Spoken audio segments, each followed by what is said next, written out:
Assalamualaikum warahmatullahi wabarakatuh. Nama saya Yuri Setiawan, NPM 191 dan 011 310. Di sini saya akan mempresentasikan tugas yang telah diberikan oleh Ibu Eni Susanti pada mata kuliah Politik Hukum Pidana. Apa itu politik hukum, politik sosial, politik hukum pidana, dan hubungan antara politik sosial dan politik kriminal, serta berikan contoh kebijakannya. Dari waktu ke waktu, apa yang akan dibuat, itulah politik hukum atau legal policy. Politik hukum itu adalah kebijakan tentang hukum yang akan dibuat ke depan. Pertanyaannya adalah untuk apa? Ya, untuk mencapai tujuan negara. Dari situ kata Menko Polhukam, Mahfud MD, maka muncul dalil bahwa kalau politik berubah, maka hukumnya pasti berubah. Mahfud menyodorkan momentum reformasi sebagai salah satu contoh dalil ini. Politik hukum. Definisi politik hukum. Secara etimologis, istilah politik hukum merupakan terjemahan bahasa Indonesia dari istilah hukum Belanda, reh politik, yang merupakan bentukan dari dua kata, reh dan politik. Dalam bahasa Indonesia, kata reh berarti hukum. Kata hukum sendiri berasal dari bahasa Arab, hukum, yang kata jamaknya adalah ahkam, yang berarti putusan, ketetapan, perintah, kuasaan, hukuman, dan lain-lain. Berkaitan dengan istilah ini, belum ada kesatuan pendapat dari kalangan para teoretisi hukum tentang apa batasan dan arti hukum yang sebenarnya. Kemudian definisi menurut para ahli tentang politik hukum. Pertama ada T.M. Reddy, mendefinisikan politik hukum sebagai suatu pernyataan kehendak penguasa negara mengenai hukum yang berlaku di wilayahnya dan mengenai arah perkembangan hukum yang dibangun. Definisi ini mencakup ius constitutum dan ius constituendum. Kemudian ada Sudarto yang menuliskan politik hukum merupakan kebijakan negara melalui badan-badan negara yang berwenang untuk menetapkan peraturan-peraturan yang dikehendaki, yang diperkirakan akan dipergunakan untuk mengekspresikan apa yang terkandung dalam masyarakat dan untuk mencapai apa yang dicita-citakan. Menurut ahli selanjutnya adalah Padma Wahjono.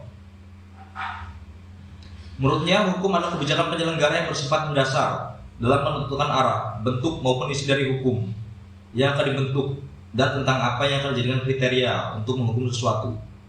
Dalam menurut Raharjo, ia mendefinisikan politik hukum sebagai aktivitas memilih dan cara yang hendak dipakai untuk mencapai suatu tujuan sosial dan hukum tertentu dalam masyarakat.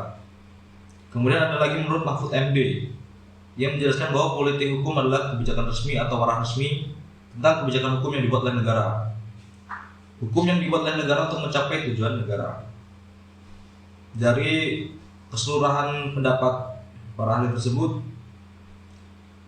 politik hukum dapat diambil kesimpulan bahwa ia merupakan arahan atau garis resmi yang dijadikan dasar untuk membuat dan melaksanakan hukum dalam rangka mencapai tujuan bangsa dan negara.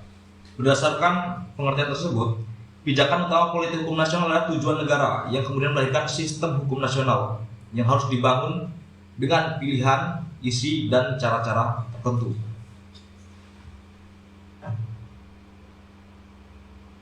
Selanjutnya ada politik sosial. Kita masuk kepada definisi politik sosial dulu. Politik sosial atau kebijakan sosial mempunyai istilah terdiri dari kata kebijakan atau policy yang berarti kebijakan kearifan dan kata sosial dalam bahasa Inggris juga dibaca sosial yang berarti sekelompok orang. Kebijakan sosial dapat diartikan sebagai kebijakan yang menyangkut aspek sosial dalam pengertian sempit, yakni yang menyangkut bidang kesejahteraan sosial. Secara umum, kebijakan sosial atau social policy adalah upaya untuk mencapai kesejahteraan serta perlindungan bagi seluruh rakyat Indonesia. Kemudian ada politik hukum pidana. Definisi politik hukum pidana. Pertama, istilah politik hukum pidana berasal dari istilah policy atau politik. Oleh karena itu, istilah politik hukum pidana dapat pula disebut dengan istilah kebijakan hukum pidana. Secara umum, politik hukum pidana dapat didefinisikan sebagai serangkaian upaya yang rasional oleh negara dalam upaya penanggulangan kejahatan itu sendiri.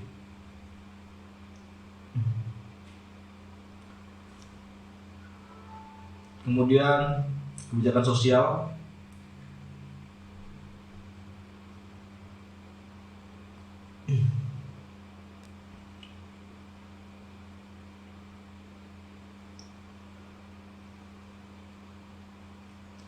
Kemudian politik hukum pidana pada dasarnya merupakan suatu kebijakan sebagai bentuk tanggapan pemikiran manusia tentang kejahatan yang terus berkembang.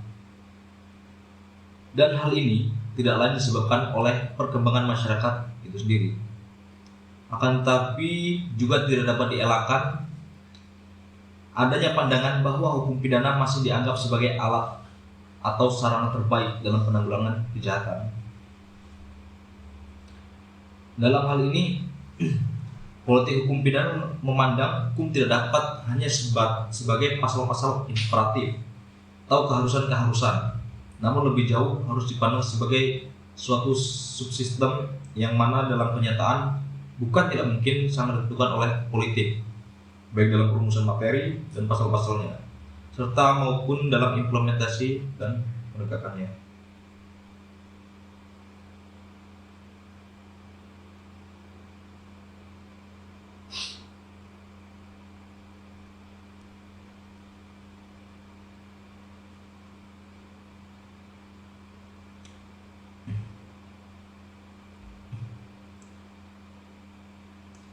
Kemudian ada hubungan politik hukum pidana dan politik sosial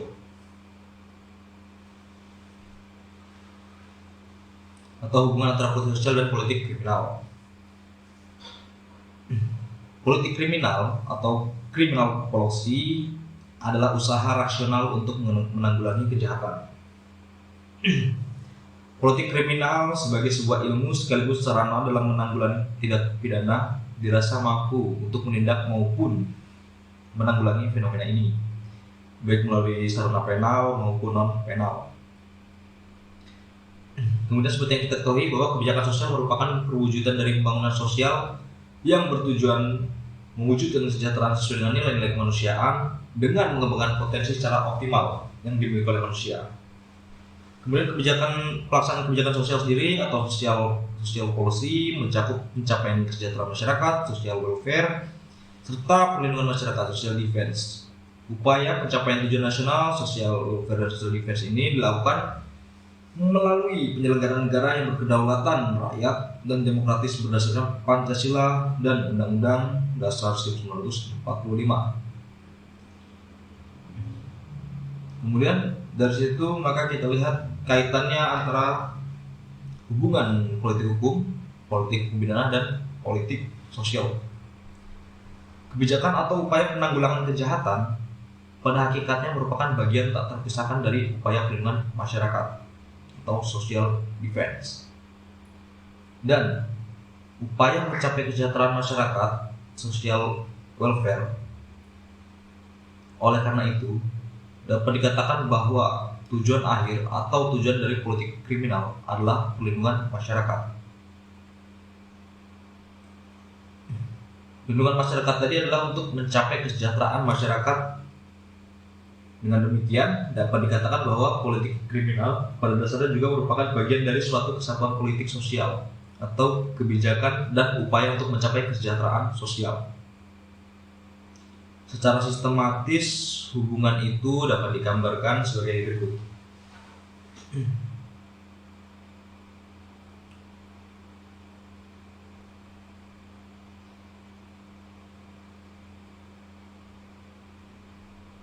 Bisa dilihat gambarnya pada tabel ini yang diberikan oleh Ibu Amil pada perkuliahan atau pertemuan sebelumnya.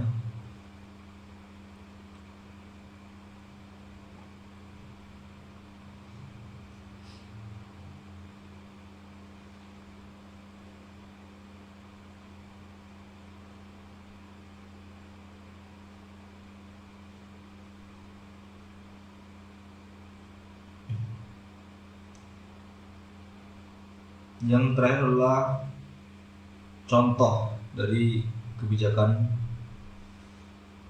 itu sendiri. Contoh politik hukum pidana di Indonesia adalah revisi RUU KUHP yang pernah atau sempat mendapat penolakan dari masyarakat dalam skala yang sangat luas.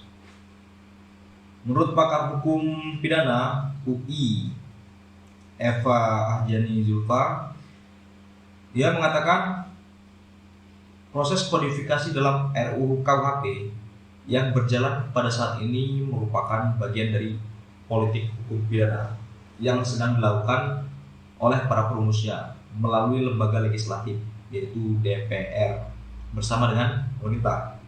Hal ini ia ucapkan atau ia sampaikan saat menjadi pembina dalam acara diskusi solusi nasional yang bertema Kuhvedis RUU KUHP dan KUHP di Gedung Parlemen Senayan Jakarta pada hari Kamis tanggal 6 bulan 7 tahun 2017.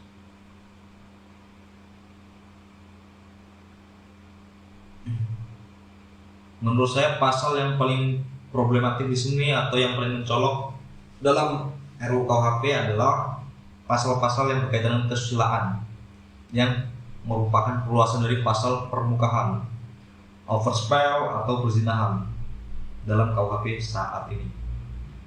Padahal dalam ranah hukum pidana, apalagi yang menyangkut delik kesusilaan, berkembang serta dikenal istilah kekuatan hukum pidana harus berhenti di pintu kamar tidur. Maksudnya adalah atau dengan kata lain pasal pidana tidak boleh masuki area privat seorang warga negara. Kemudian di Indonesia sendiri, hukum pidana saat ini dimiliki dan berlaku merupakan warisan hukum kolonial Belanda. Tentu saja bersifat histori karena keadaannya tidak seiring dengan perkembangan masyarakat pada saat itu atau pada saat masa kolonial. Sehingga tanpa disadari atau tidak, secara politis dan sosiologis, pemberlakuan hukum pidana kolonial ini telah menimbulkan problema tersendiri karena tidak mengikuti keadaan dan perkembangan masyarakat dari negara Indonesia sendiri. Oleh karena itu diperlukan pembaruan hukum yang bersifat komprehensif. Kemudian berdasarkan dikeluarkannya Undang-Undang Nomor 1 Tahun 1946 pada tanggal 26 Februari tahun 1946 tentang peraturan hukum pidana. KUHP warisan kolonial ini bukanlah sistem hukum pidana yang utuh karena terdapat beberapa pasal atau delik yang telah dicabut. Oleh karena itu bermunculan undang-undang baru di luar KUHP yang mengatur delik-delik khusus dalam aturan-aturan yang khusus juga. Namun undang-undang baru di luar KUHP itu walaupun merupakan produk nasional masih tetap berada dalam naungan aturan umum KUHP sebagai sistem induk buatan kolonial. Hukum pidana didefinisikan sebagai bagian aturan hukum dari suatu negara yang berdaulat, berisi perbuatan yang dilarang serta dengan sanksi pidana bagi yang melanggar. Kapan dan dalam hal apa sanksi pidana itu dijatuhkan dan bagaimana pemberlakuan pelaksanaan pidana tersebut dilaksanakan oleh negara. Pengaturan dalam hukum pidana merupakan pencerminan dari ideologi politik dari suatu bangsa di mana hukum itu berkembang dan merupakan hal yang penting bahwa seluruh bangunan hukum itu bertumpu pada pandangan politik yang sehat serta konsisten. Tiba saatnya untuk merombak tata hukum pidana dan hukum pidana yang masih berpijak pada asas-asas dan dasar-dasar yang berasal dari zaman kolonial, serta menggantinya dengan tata hukum pidana dan hukum pidana Indonesia yang asas-asas dan dasar pokoknya berdasarkan Pancasila dan Undang-Undang Dasar Republik Indonesia tahun 1945.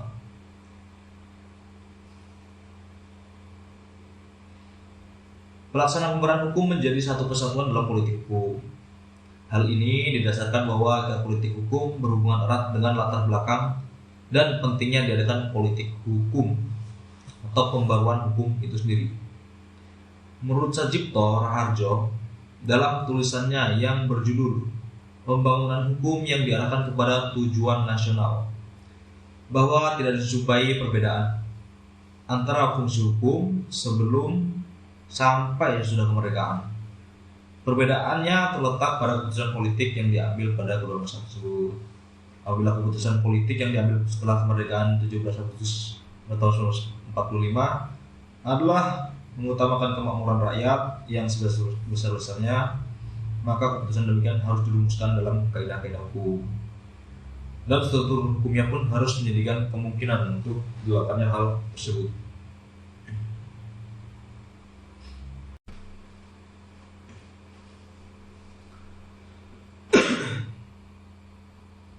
Selain itu, pasal-pasal kesusilaan secara umum juga makin pelik prosesnya. Dari sisi pembuktian, tindak pidana yang bermula dari ketidakjelasan serta perluasan dari definisi pasal perzinahan itu sendiri. Dengan demikian, pasal-pasal tersebut bertentangan dengan asas legalitas hukum pidana yang salah satunya berbunyi nullum crimen sine leges stricta. Tidak ada delik tanpa ketentuan yang tegas. Definisi-definisi yang absurd atau tidak jelas serta pembuktiannya yang pelik tersebut berdampak pada akan potensi kriminalisasi terhadap perempuan korban perkosaan yang gagal membuktikan dirinya sebagai korban, orang-orang yang terlibat dalam pernikahan siri, dan para penghayat kepercayaan yang perkawinannya mengalami kesulitan pencatatan serta legalisasi. Kemudian akibatnya adalah tren puritanisasi. Hal yang lebih mengkhawatirkan dari pasal-pasal tersebut adalah pasal-pasal tersebut akan mengkatalisasi budaya main hakim sendiri, memantik tindakan persekusi, dan mengundang kelompok-kelompok vigilan untuk menjadi polisi-polisi moral dalam kasus-kasus kesusilaan. Pada situasi ini, minoritas dan kelompok rentan lainnya, khususnya lagi perempuan, berpotensi menjadi korban dalam kriminalisasi berlapis. Pasal-pasal kesusilaan dalam RUU KUHP memperkuat tren puritanisasi dalam politik dan hukum negara.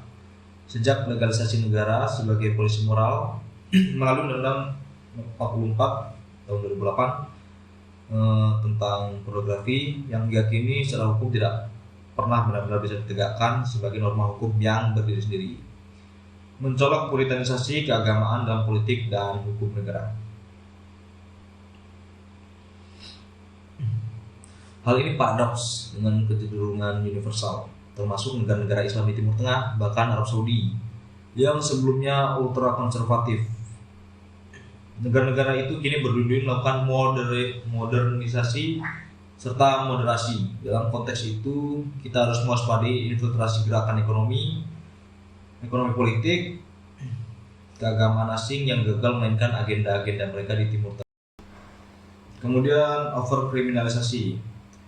Selain itu, RUU KUHP secara umum mengidap penyakit serius atau overkriminalisasi tadi. Hal ini menunjukkan bahwa politik hukum pidana kita menempatkan masyarakat sebagai sumber kekacauan yang mengancam tertib hukum dan tertib sosial. Politik hukum demikian lebih bercorak politik hukum otoriter yang tidak memiliki kepercayaan, distrust kepada masyarakat bahwa mereka memiliki kemampuan untuk memberikan diri sendiri. Padahal dalam doktrin dasar hukum pidana jelas ditegaskan bahwa pemidanaan merupakan langkah terakhir atau ultimum remedium dalam menangani persoalan-persoalan hukum di tengah-tengah masyarakat. Oleh karena itu, politik hukum pidana harus memberikan kepercayaan kepada masyarakat bahwa mereka pada dasarnya dapat menyelesaikan persoalan konfliktual yang terjadi di antara mereka. Keluarga berikut tokoh masyarakat dapat memainkan peran besar dalam beberapa kasus yang memiliki dimensi moral serta kesusilaan. Demikian pula tokoh agama diharapkan dapat menjalankan fungsi rekonsiliatif di tengah perbedaan pemahaman dan interpretasi atas doktrin-doktrin keagamaan. Problema overkriminalisasi akan semakin bermasalah bila disandingkan dengan data lapangan bahwa lembaga-lembaga masyarakat kita mengalami over capacity atau kelebihan hunian di penjara-penjara kita merata di seluruh daerah se-Indonesia. Bahkan di Jawa Barat daerah dengan tingkat hunian lapas yang paling padat atau over capacity tersebut mencapai 198%. Dengan demikian, secara kalkulatif, overkriminalisasi dalam politik hukum pidana kita akan semakin perburuk kondisi hunian lapas itu sendiri.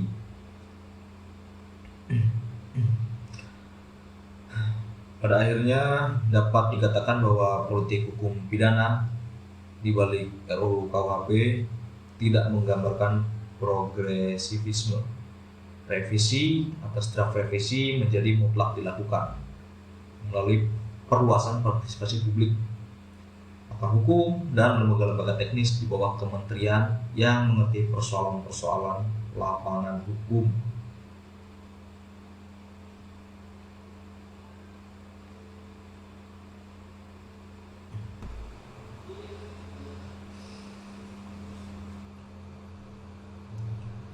Kemudian ada sedikit penambahan, yaitu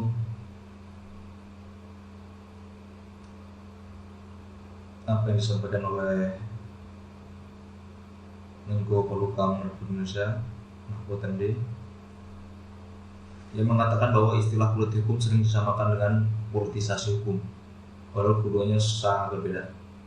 Seperti diuraikan sejumlah fakta tentang adanya campur tangan kekuatan politik dalam mempengaruhi proses hukum dan proses peradilan yang sesungguhnya.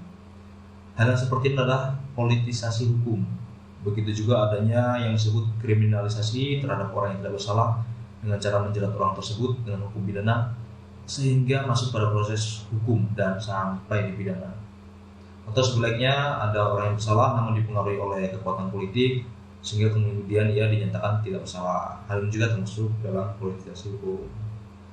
Sementara yang disebut politik hukum seperti tadi adalah kebijakan dari negara terhadap hukum dalam rangka untuk mencapai tujuan negara tersebut.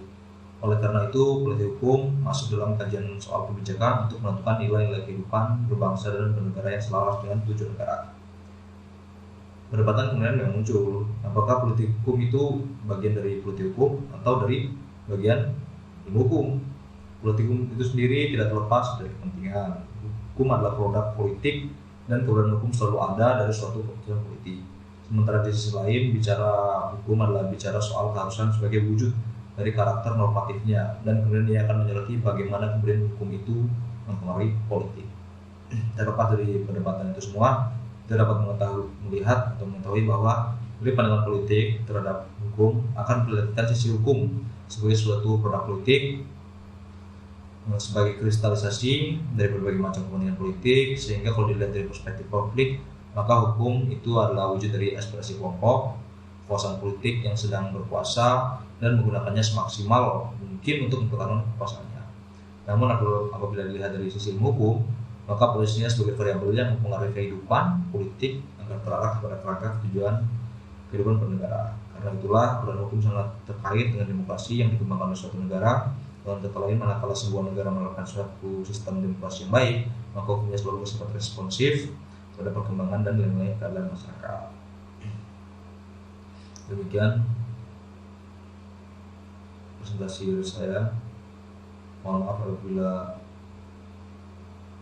suasana kurang kondusif karena memang sulit mencari tempat yang benar-benar tenang. Saya akhiri. Assalamualaikum warahmatullahi wabarakatuh.